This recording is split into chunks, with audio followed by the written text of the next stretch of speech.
Hi everybody, CycleCamp here, and today we're going to talk about some of the firearms that I picked up at the world's largest gun show in Wanenmachers in Tulsa. I bought quite a few, but we will be focusing today on the handguns that I picked up. And without further ado, let's get started.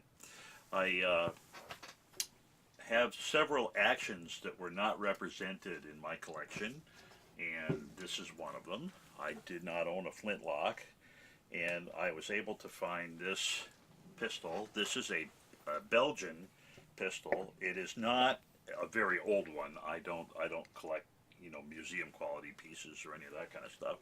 But this is a Belgian. It's a 69 caliber, so it's pretty beefy up there.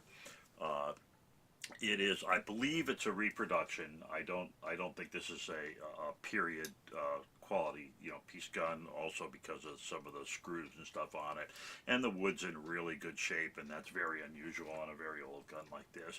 But it is a functioning pistol. I would be able to shoot it, and that's pretty cool. It does have some interesting marks on it. This is what would be called a C service type gun, and that you can tell that because it's got the flat butt with the lanyard ring right in the middle. And so apparently this flat butt with a lanyard ring indicates something that was for C service. Uh, when we looked around on it, we really didn't find very much in the way of markings, at least on the top. Uh, and I don't know if I'll be able to get this to you or not, but there were a couple of markings here. Let me try this again. Very difficult to do. The lighting here sort of sucks. Yeah, you can see a couple of markings here. Uh, you've got a crown type mark, and you've got that interesting character set that looks like a crown over a W to me, and the crown over the W is more than likely an inspector's mark. This other mark, which is sort of like a cursive D with an X over it, really, I haven't been able to find this anywhere, so I'm still researching this to figure out what's going on. Other markings on the firearm, we have the word Belgium that's actually stamped on the top in regular letters. But of course, anybody can stamp anything. You don't know what that means. So basically, if we take the gun apart, or at least get the barrel out of it, and on this firearm, the barrel and the priming pan are not welded together. So that's pretty neat. So we'll take out the screw in the back, and we'll push out the lock for the front, and take out the barrel. If we go to the bottom of the barrel, this is where, or sides in the barrel of the barrel, this is where we see the more interesting stuff. So here is let me turn that off and see if that, no, that's not going to help at all. Okay, trying to get just enough light to get it's very difficult to show this kind of stuff. But here is here we go. So if you look at, turn this a little bit. There we go. So you see the little E with the two letters. You're going to see an E, and underneath the E is an L and a G, and underneath the L and the G is a star, and that is a mark from Liege, Liege, Belgium, and that was a black powder proof mark that was used. And it's what they call a definitive proof mark, as opposed to a preliminary proof mark. So this means a gun has actually been fired with proof loads, and it is from 1893 forward. It was the definitive black powder proof marks for breech loaders, smooth bores, and handguns. But it could still be a very modern barrel. This proof mark is easily goes into the 1900s, so it could be that. Another mark that you can see, it's kind of hard to see because of the carve through it, but this mark here, that mark there is the provisional proof mark when they were first testing the barrel and before they final proofed it. There's a 3 on here. I have no idea what the 3 stands for, but those are the three marks on it. It does appear to work. I couldn't, when I shined a light through the touch hole, I could not see light in the barrel, but since then I have taken a small wire and been able to clear that out. The barrel does have just a shade of rust, not very much at all. Let me see if I can light that up with a bore light and see if you can see it at all. You can see just a little bit of rust. Just a patina of rust, not, no serious pitting. So it looks like you would still be able to fire it. It is not a Damascus barrel. It is a real steel barrel. It does have a beveled crown, and it is recessed. The beveling goes down into the barrel. Anything else I want to say about this? There is an NB, the characters NB on the bottom of the. Oh, I'm sorry, I said that was a 3. I lied. That mark is an N and a B, right there. That mark right there is an N and a B. See if you can see it. So there's an NB on the bottom of the barrel. Don't know what that means either. Could be an inspector, could be a manufacturer's mark. I don't know. But more than likely, it was a what do you call it? Proofed at Liege. And that's about it. So I didn't pay a whole hell of a lot for it. It does have a little bit of rust. Just, again, surface rust, no serious pitting at all. Here's the little tang for the cross piece in the front to keep the barrel down. But it's a pretty, it's a nice example of a flintlock type firearm. So I was glad to add it to my collection, and it didn't cost an arm and a leg, and that was, for me, that's the most important thing, of course, is because I'm really cheap. So if we put the parts back together, and we can set this to the side. So this was one of the ones that was actually on my list of things to look for, and just to have fun, we'll spark it. And it does obviously spark and fire, and it had the flint and the leather wrap and all that stuff. I don't believe the lock piece. I don't believe the lock works are Belgium. I think the lock works are English, but that's just my personal opinion, and I haven't really finished the research. I've only been home a couple days, and I had a lot of guns to look through. So this is basically just a first look at some of the guns that I had brought back. So let's step to the next one. So we'll close this up, put this off to the side. Try to find something to put it. I recently took up ham radio as a hobby, and so my desk is full of radios and stuff, so it's really trying to keep them nuts. Okay, so most people know that I also like to collect militaria, and here is an example of an Italian gun that was used in military service for quite some time. I was told when I bought this that this was a Carcano. The person sold it to me had no idea what they really were looking at here. This actually is a Bodeo, B-O-D-E-O. It was made in Italy. It is made in the Brescia, and I'm sure I'm pronouncing that badly, in the Brescia factory. These guns have a long history. All World War I, Italian intermediate wars, and World War II, these were used at.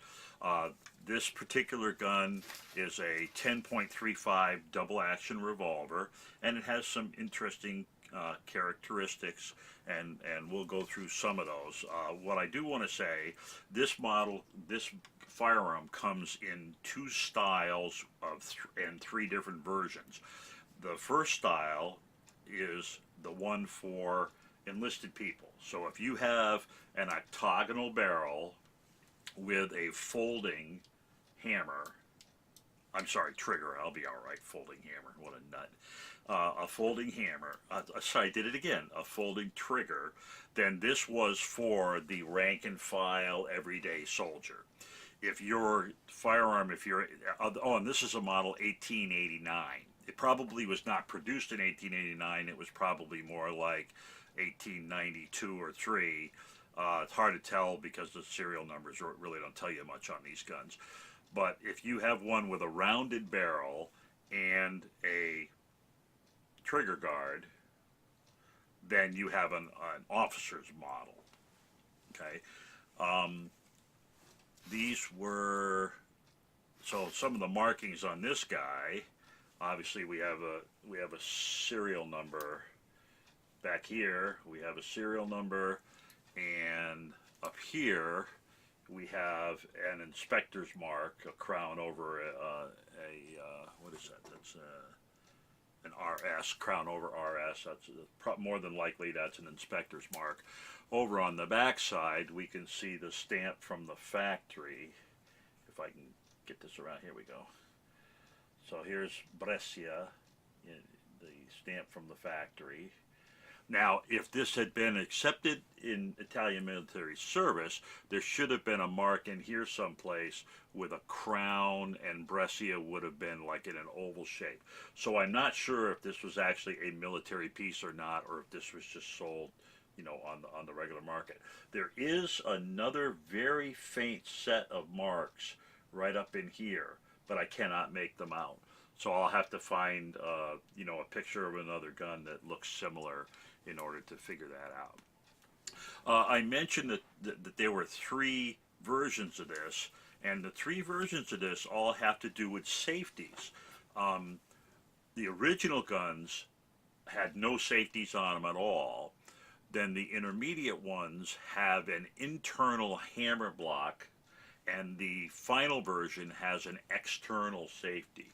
And we'll take a look here. When we pull the hammer back, you see this lump that's rising up. That is the internal hammer block, and there's a cutout here in the hammer. Unless this blocking piece comes up high enough to set inside this cutout, the firing pin will not reach the cartridges. So you can see it closed all the way down. Now when I release the trigger, this safety lever is going to come down, and it's going to open up the trigger. See, now there's a gap in the trigger. So that's basically how they kept these things from going off while they were carrying them. That hammer block pushes the hammer away from the shells, keeps the firing pin away from the primers. And you would definitely want to do that with this, because these things are monsters. Okay. Another interesting. Well, let's take a look at how it actually operates. So it has a loading gate. So even though it is a double action gun, and you can fire it double or single, it does have a loading gate like our standard double action guns. And basically, you pull this pin forward, and then rotate this assembly, and now you use this pin to push out your shells. Okay, and that's basically how that works. Now this has there's a spring here, and the tip of the spring is broken off. The tip of the spring would normally go down into this cutout on the end of this pin and keep the pin from being removed, but that apparently is broken. To disassemble the gun, you swing this gate mechanism out, and then there is another piece that has little knurlings on it, and you've got to have this exactly right or it won't come apart. And now you can drop the cylinder. And I mean, look at the size of those. I mean, it's just a 10.35 millimeter cartridge. It is something else. Okay. This particular gun, when it locks up tight, but it does not always lock up very well, and that is because if you look at the hand where the hand's protruding, first of all, it doesn't come up very far at all anyway, but I can push it down. You notice it didn't spring right back unless I actually move the trigger. And what's happening is when the cylinder is rotating and the cuts on the back of the cylinder have to be able to push this down so it can get by them for the next pull up. What's happening is it's not catching the ridge very well. It only does it about 1 out of 4 or 5 times. So there's either a weak spring or something worn in here, and I'm going to have to take it apart to find out what's causing that. So, but the good news is when it does lock, it locks up really well. So let me put this back together. Throw that down, bring that over. This spring is replaceable, by the way. There's a screw on the edge of it, and that spring goes down inside there. Another interesting thing about this pistol is that this side plate is only held on by this screw that's kind of like a handle, and you can actually wind this around for cleaning purposes, take the side plates off, and now you can reach the guts of the gun. Right? So here's the hand, and then this other piece here. Let me get it a little closer. So this main piece is the hand. Wipe some guck off of there. It's getting a lot of. Okay. So this is actually the hand. This piece coming through is actually the safety, right? The block, the safety block. You can see it, just barely see it coming up out of the top here. Okay. But keeping this forward seems to be part of the problem that the firearm is having. Once you've taken off this side plate, you can then remove the grip. The grip on the other side screws in. But you can see, you can reach, I mean, you take that one thing off and you can reach pretty much everything. And as you can also see, it's a little crowded up, but not horrible, not in horribly bad shape. So let's put the grip back on. There's a little nipple here, and slap that on. And then you just roll it around a few times.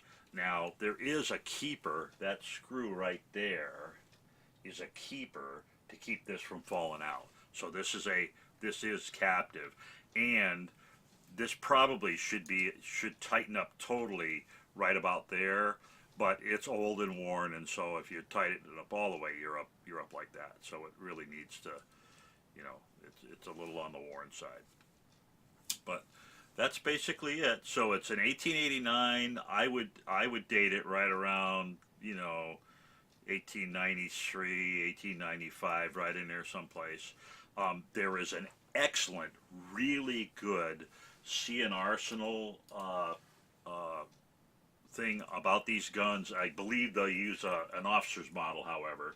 If you're interested, go to YouTube and look for small arms of World War I Primer 19, the Italian revolver Bodeo 1889, and he will give you much more information than I've been able to look up.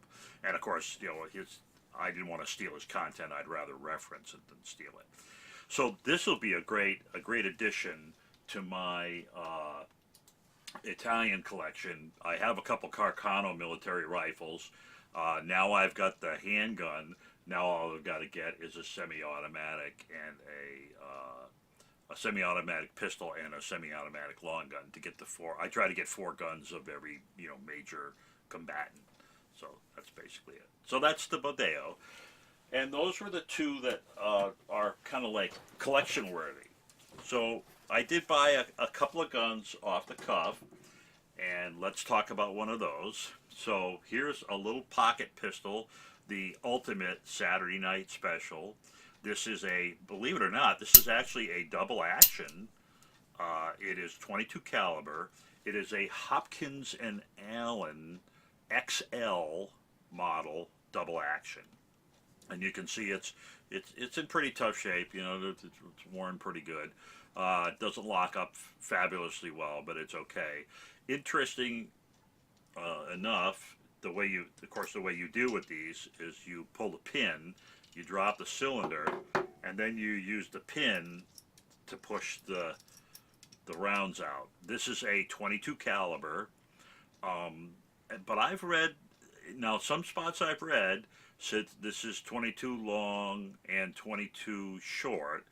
Some say long rifle, others say you can't use long rifle, and a few sources have said, hey, this is not for modern 22, this is for black powdered 22. So you got me on that one. I haven't decided yet. If I decide to fire this, I will probably end up using CB caps or subsonics that don't put a lot of pressure on stuff. Obviously, here's this is the little catch that keeps the pin in. The pin has a flat side, and that flat side goes up against the barrel.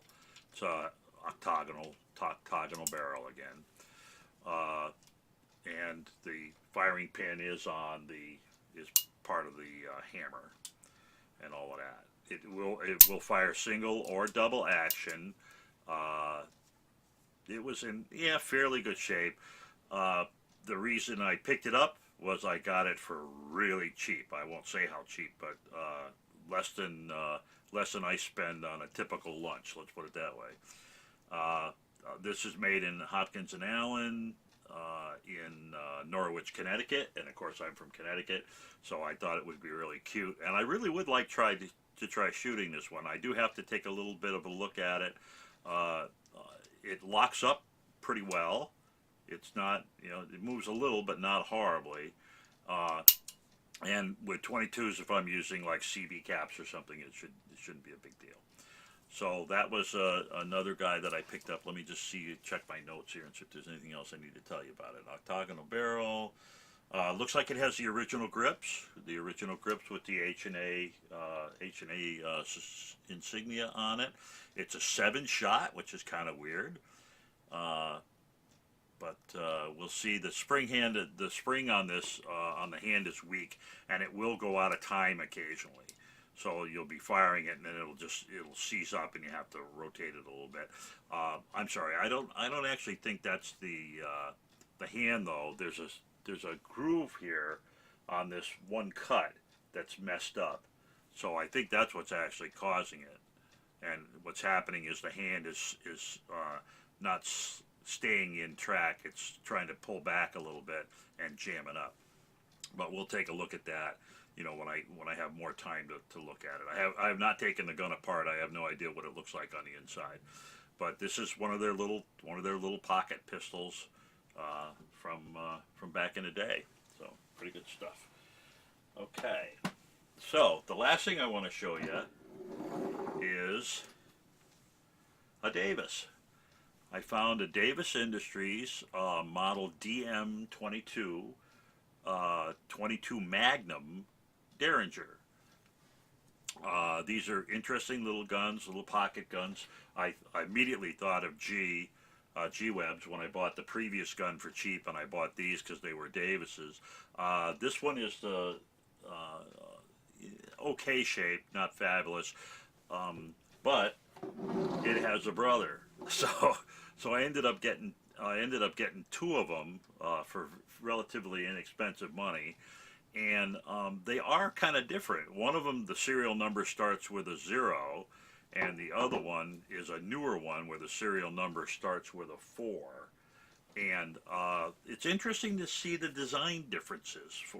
For instance, on the older one, the safety bar, the bar safety, has the printing on it that says push to fire or push for safe. And I did that backwards because this is push to fire over here.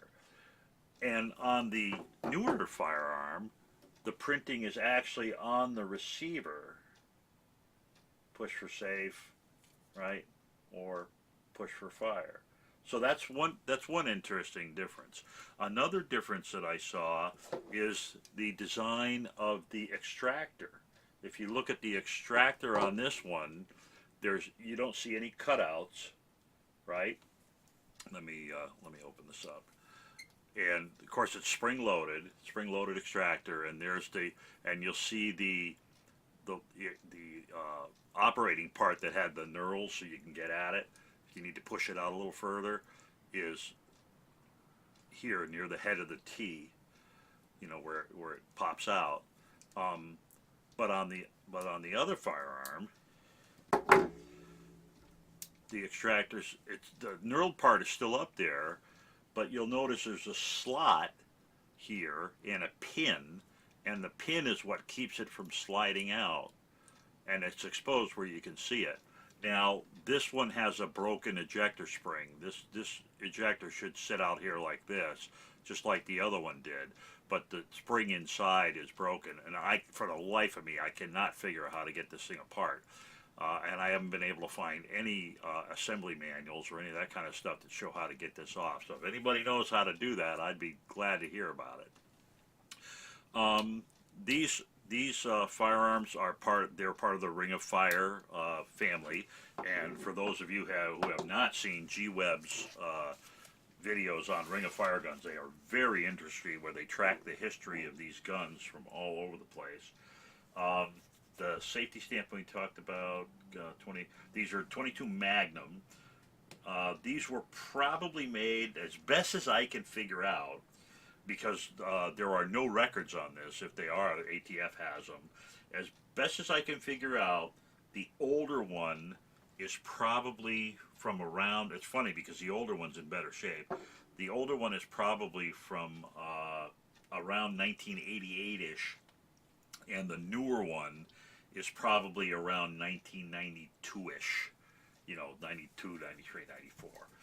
And that's just a guess based on a website I found that had the number of guns that they produced every year, and trying to figure out how many of these they made versus other kinds of guns they made.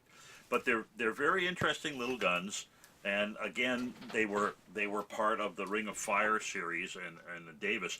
They're actually quite sturdy little guys. They're very heavy, I guess probably because of the Magnum loads. One thing I will say is there is a safety warning on these.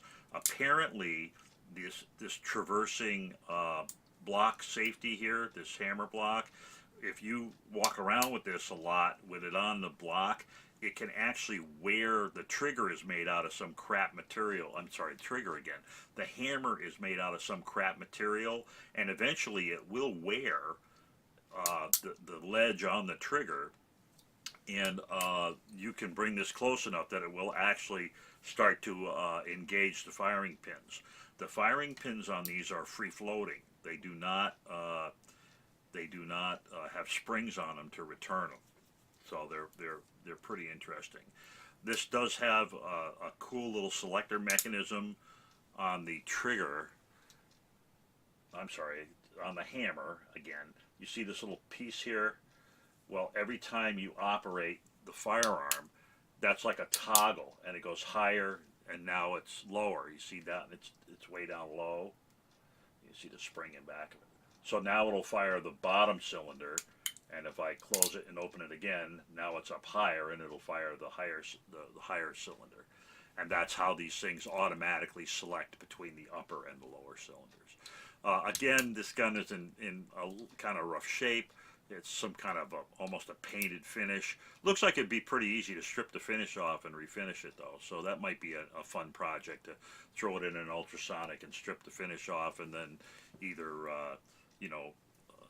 blue it or put some other spray type coating on it. That stuff you spray on and bake. That might be kind of cool. A Cerakote kind of thing. So those were the guys that we picked up this year in Tulsa. Those are the handguns that we picked up in Tulsa this year, and the two. Hope you enjoyed it. It was a lot of fun going out there. It was fun seeing the Gun Channels people that came out. I really had a great time with everybody, and I'm looking forward to April. I'm hoping to see a lot of you guys in April, so we'll see what happens. Hope you enjoyed the little look at some of the stuff that we picked up for the collection, and next episode will be the long guns. Bye-bye. Have a great evening.